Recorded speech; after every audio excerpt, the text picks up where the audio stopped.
Welcome to the Market Mystics Podcast. I'm Joshua. I'm Kim. Let's dive in.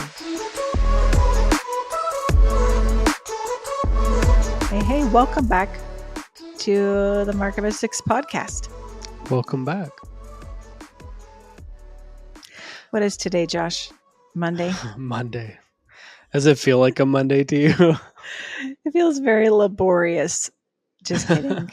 This is supposed to release on Labor Day. I'm just trying to be funny. But if you don't listen on Labor Day, it won't be funny. So That's funny. Well, happy Labor Day to everyone in America. I mean, happy Labor Day if you're not in America. You just might not get the day off if you're not here. True. Actually, you know what? This is perfect. We're going to continue talking a little bit about rest. And so this episode's going to release on Labor Day, which is supposed to be a break from labor. Yeah. So maybe this is very timely. We didn't intentionally plan that, but I think it fits very well. Listen, I feel like I've been hearing so many people talk about rest. Like it's just been coming up in normal life, obviously on algorithms because they're listening anyway, right? Like, always. Yeah, it's coming up there. But in real life, like between normal humans, who I don't think have chips implanted, like it's been coming up. So I feel like it's stirring up in the atmosphere. Maybe it just really is timely. Yeah, I think so. It'll be good, and I think it fits kind of the idea of where I wanted to take the conversation. Awesome. Because, like, if you're in America and not working a service industry job, then you have the day off simply because you are in the United States, which has declared this day a holiday and a break from rest. So you're reaping a break to rest. A break to rest. Sorry, not a break from rest, a break to rest, which is simply enjoying the benefit of being part of a system that helps you thrive, and you're not creating, like I said, if you have the day off from work, you're not doing it. You didn't just decide to do it. It was just given to you because your company decided that was what you should do today. And that's sort of the idea of where we wanted to take today. It's just kind of a continuation conversation on rest, and this idea that as a son, you are invited into a place of rest where, I think part of being in a place of rest as a mature son is a return to Eden. Like it's a return to the garden. And in the garden, like Adam, he tended the garden, he cared for it, but God put everything there that he needed to thrive. Like Adam, maybe he propagated plants, maybe he took care of things, but it was put there for his success. Adam didn't create the success. And that's kind of this idea that I wanted to bring today of how if you are a mature son and you're in this place of rest and you're returning to the Garden of Eden, God has provided you an opportunity to be in a system that causes you to thrive, not because of your own work, not because of anything you have done, but simply because he created this system for you to thrive. Mm-hmm. Mm-hmm. I can't help but think of, in the last episode, you talked about this scripture that, in the Bible, the only thing that it ever mentions that you should strive for is rest. Mm-hmm. But I can't help but think of kind of the opposite of so you're talking about being in the system where simply by being you are worthy of this favor that comes with this, right? And but on the flip side would be striving to get stuff done spiritually. So whether it is through prayer and fasting, or you mentioned this before we started recording, encounters, or like trying to make something happen. Right. So can we also be spiritually striving for stuff? I think absolutely. Can we still make things happen? I think absolutely. But is the ideal actually the return to Eden? And is it actually the recognizing and submitting yourself to the system that was already set up for you to succeed, and the system that was already set up for you to simply be a part of, which then gives you the favor? Yeah. Yeah. I was curious, like, so the concept of like striving to enter rest, like to some extent, it sounds like you doing something that pushes you back into that place. And I say back into that place because I think it's where we came from. I think most of the things about living on earth is about a remembering, a returning to a mindset, to an identity, to a relationship that you've already had. But I was curious, like I was just processing what it is about that. And it is like a work to get there.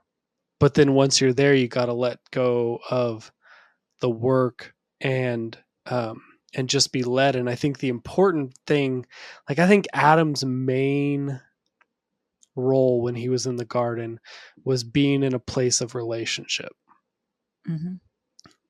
And really, what I think of when I think of strive to enter rest is striving to shut out the other voices, to create space in your life for relationship, to like, can you make room for God to have relationship with you where he can lead you into opportunities and things where you will thrive in a place of rest, where it's not about that. But I think the striving part has to do with you creating the space for that to exist.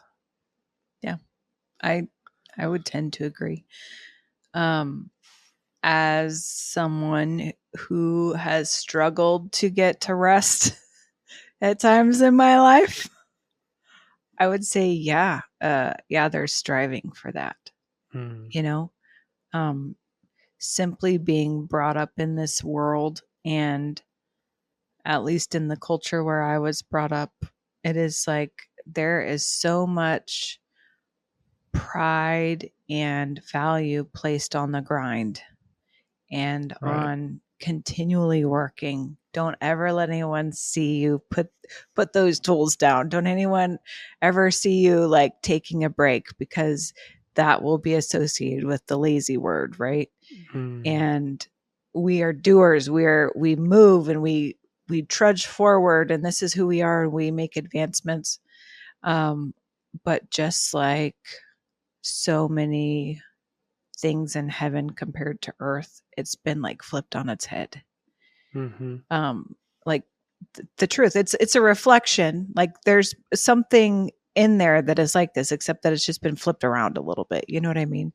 And so I do think that it is work sometimes trying to get to that place of rest, because you really have to fight through all of those things that you've been taught, or the way of living that you've been brought up in. Even honestly, I probably have never been, this is going to sound terrible, I've never been expected to work so hard as when I volunteered for a church. You know, and I'm thinking of a specific one. I helped lead there. So I've had a lot of reforming to do, but it was a mobile church. We met in a rec center, and it was all the volunteers get there at 6:30 on a Sunday, and you set up for 2 or 3 hours, and then you run the 2 services, because we have to have the 2 services, and you serve with a smile and with joy and all of the things. And then you spend the next 3 hours tearing down, and then you can have a break to go eat and have time with your family. And I mean, that was also as someone who is working full time, 40 to 50 hours a week at a corporate job, Monday through Friday. And then, I don't know, it's wild, because that was pushed very hard in that paradigm that I was in. And it did instill, whether intentionally or not, honestly, I don't think the church, little c or big C, has bad intentions with some of those things, because you want to have like the best experience for people who are coming. Right. And I absolutely see that. And I knew that then, but also I never worked so hard in my life, and I was never expected to put so much out. And at this point, I see it as it wasn't really a good trade of my energy and resources. It absolutely, God still worked through it, all these things. I feel like I'm going off on a tangent with this, but there was very, very, very much striving that was taught, and that grind was encouraged. And I think it's just been flipped on its head, because even in scripture, it says we should be striving for rest. It should be really fighting to get out of that grind to be able to enter his rest, because that's when you enter the system where things just start working. And you don't have to push so hard for them to work. You might have to push so hard to get there, but once you're there and operating in that system, then it flows freely. And I think that's why it's so important to fight to get there. But also with blazing any trail, the first time you go is going to be the hardest. Yeah. You're going to have to go through the weeds, and you might have to chop down some branches to get there, you're going to have to clear a path. But the more you go, the easier it will be. And the more familiar you will be with the way and how to get there and what it's like to operate from there. And I don't know, I think ultimately I would love to be someone who's able to operate from there all the time. I've had seasons of doing really well with that, and I've had seasons of really not doing very well with that, even after having traveled that path for a while. I still am like, oh, but maybe this other way, maybe this other way would work too. Yeah. Yeah. It really is a relearning, because I think of it like, even as a kid, you are born into a situation, if you have a healthy childhood, where your needs, all of your needs, if not most of your needs, are just met because you're part of that family.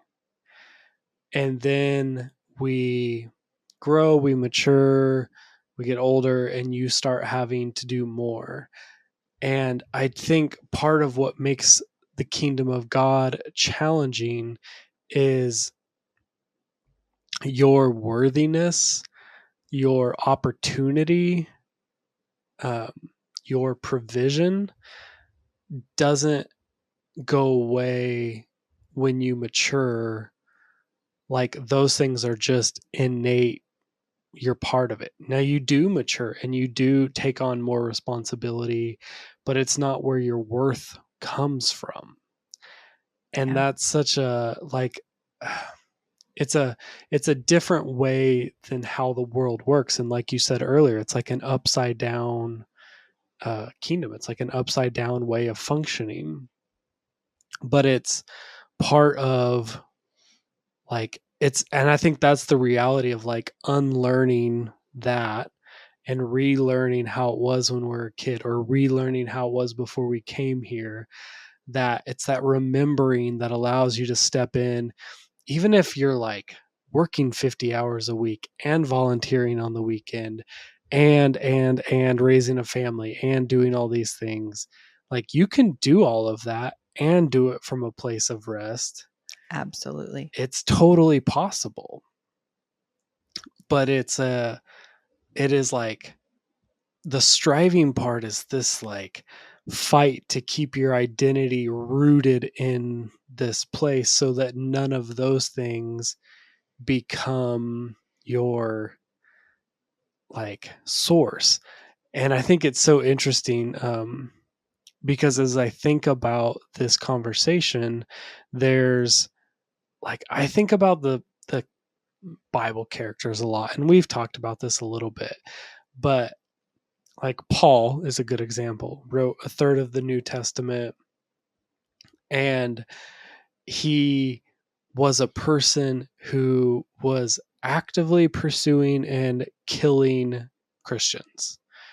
And God was like, yeah, you look like a good one. Let me use you. And totally flipped it upside down on him, gave him an encounter, and just totally changed his life. And that's pretty like a pretty substantial thing. But it wasn't because Paul was doing something, like he wasn't pursuing God and then God met him in this place and said, oh, now let me do this for you. No, he was on his way to go kill people. And then God was like, yeah, you'll work. And I think like we forget that sometimes, because when we read the Bible, we see it from a fairy tale, lullaby, Sunday school perspective, instead of like actually reading it as it really reads. And if we read it as it really reads, we would probably take some of the pressure off of ourselves and the performance mindset that we regularly live with. If we took the performance mentality that we live with, we might just allow ourselves to be used by God instead of trying to make ourselves be used by God. I think you're right on. I was just thinking about the life of Jesus, and like I think that's probably at the root of like why we try so hard to be perfect and to do like big things, is because he did. And he even said, you know, you'll do all of these things and greater.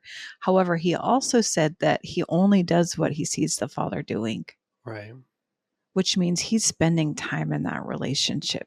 And he is actually going to the Father to see what he would do and outworking from that place. So he is doing that returning. He is constantly turning to the face of God to say, what are we doing now? Right? How shall we be? Like, what is it today? What do you need to have happen?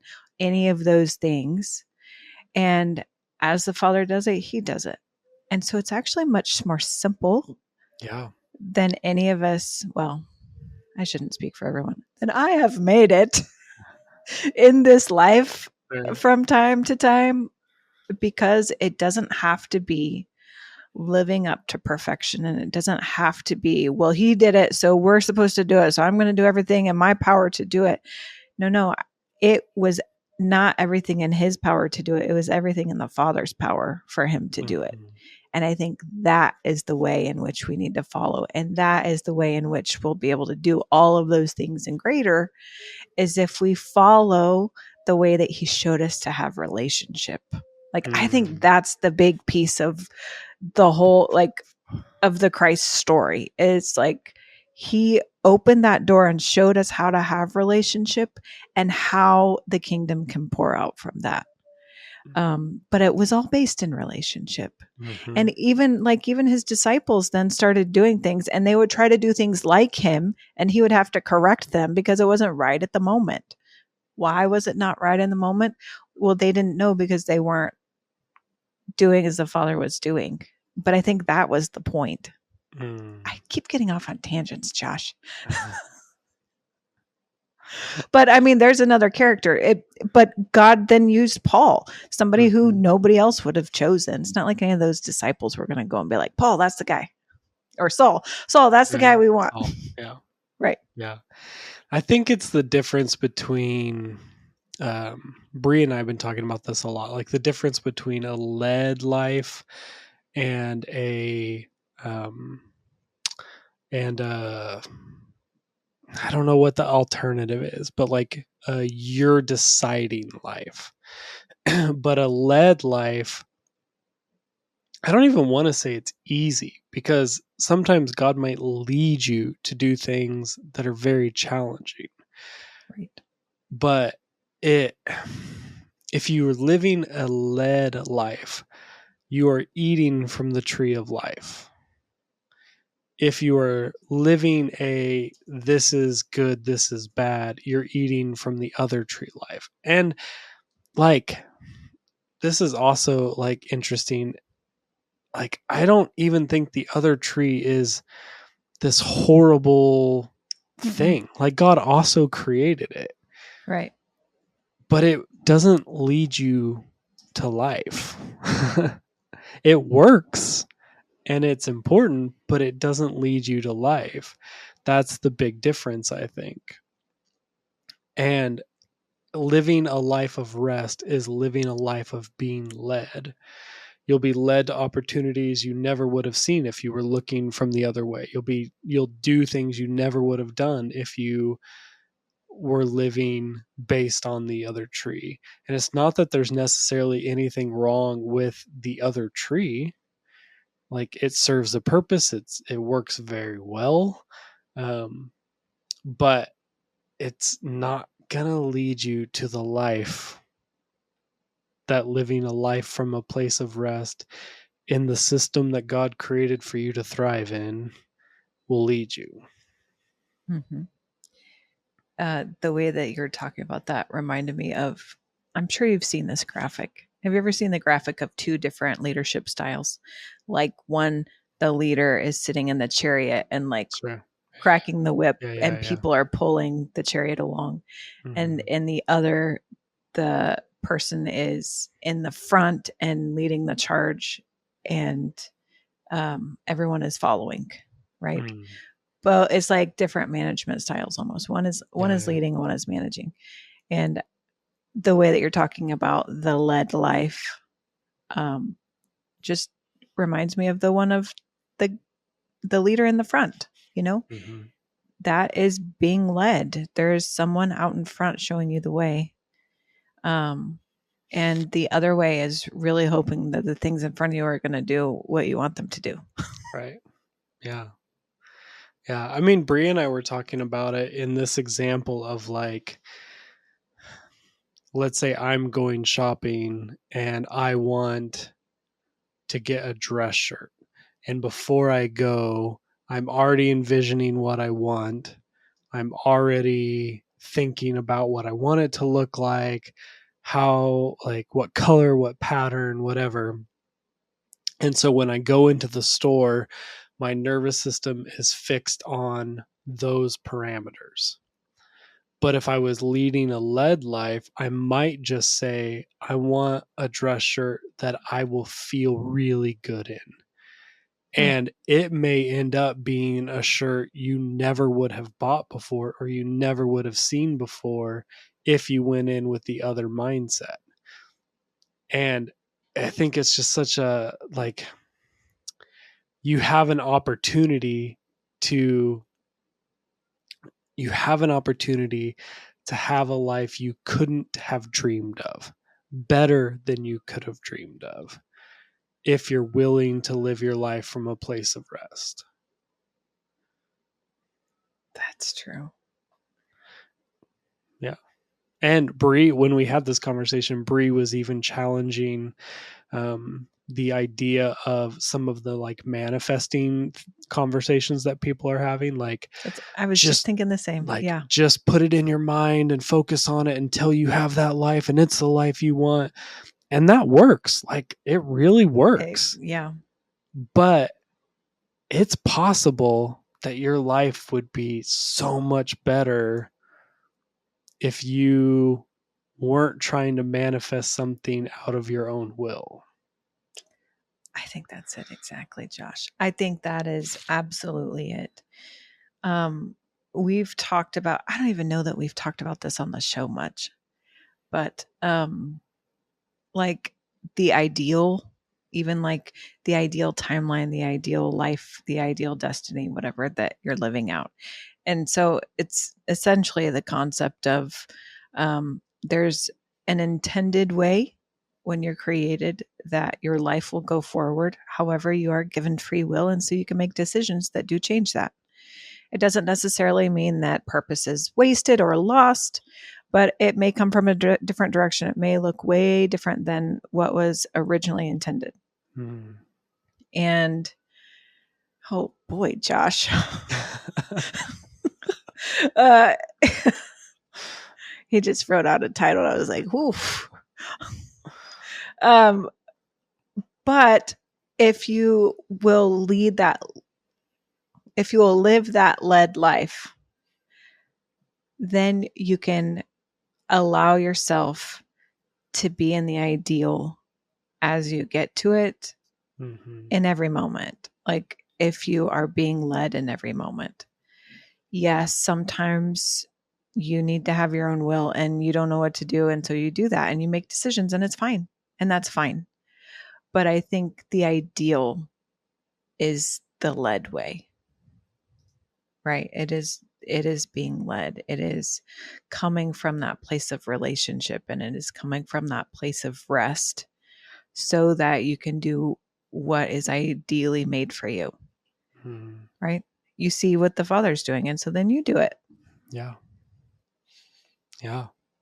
I think that's it exactly. It is and I want to be like real clear. I'm also not attacking you choosing your own life.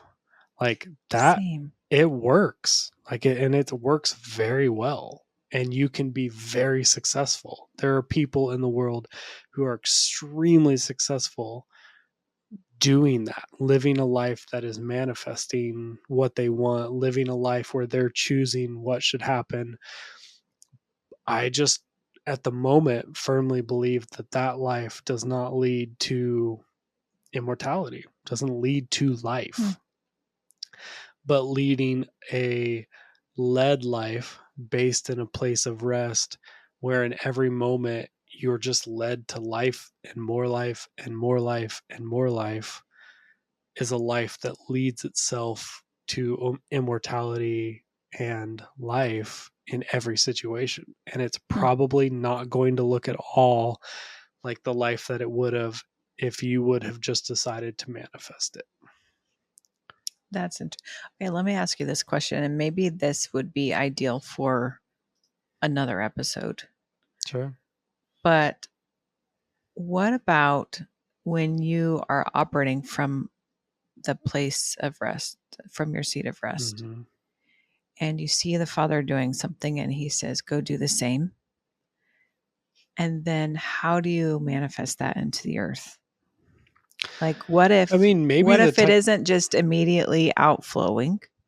Like, isn't there also something there too? Yeah, I think like maybe the technology of how it gets to the earth is like that's what we talk about in co-creating. Like God's like, here's this potential, and then you go and make it. You go and take the potential he's given you and help bring it into reality or help bring it into this dimension or whatever you want to call it. That I think is different than you just sitting down and going, think this is what I want to happen. I think I'm going to manifest an apple today. Yeah. Like, why would you ever do that? Just to prove that I can do it. I think that's it. Exactly. And where I think I get hung up on that is like the Lord will say, oh, go do this, or give me some idea or some like vision for something.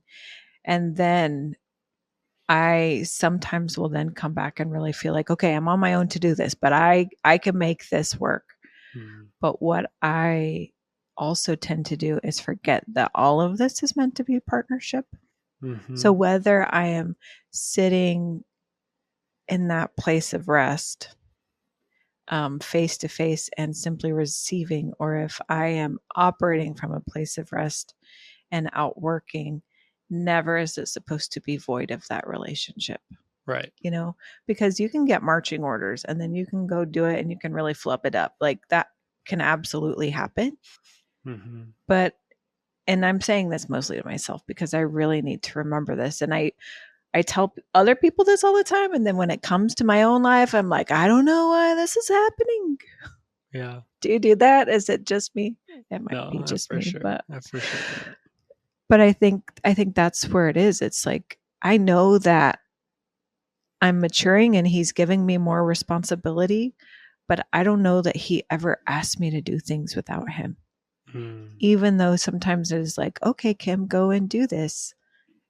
I don't think it ever comes with the tag that goes, go and do this without me. Right. You know what I mean? Yeah. And I'm only just realizing that maybe I should just keep that in mind, that it is always with him. Like, go and do this with me. Yeah. Go and outwork that with me. Yeah. Yeah.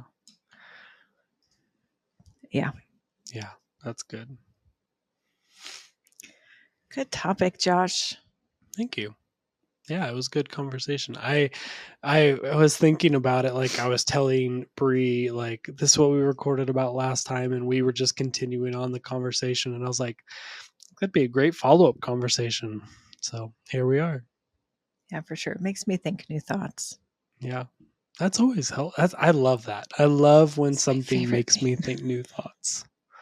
Agreed. I mean, this is why we ever continue the podcast. Is it just, honestly, it helps me think new thoughts. Yeah.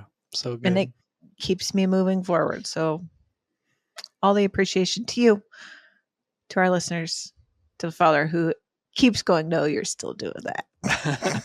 That's it. Oh, no, we're still doing that. Yeah, exactly. That's awesome. All right. Well, it was wonderful to have you all with us today on this non-laborious Labor Day. We'll see you next time. Hey, thanks for listening. Keep up with us along this journey by liking, subscribing, and becoming a member through YouTube. Members get exclusive access to bonus content with our guests, deeper dives into topics, and a look into other projects. We're glad to have you here. See you next time.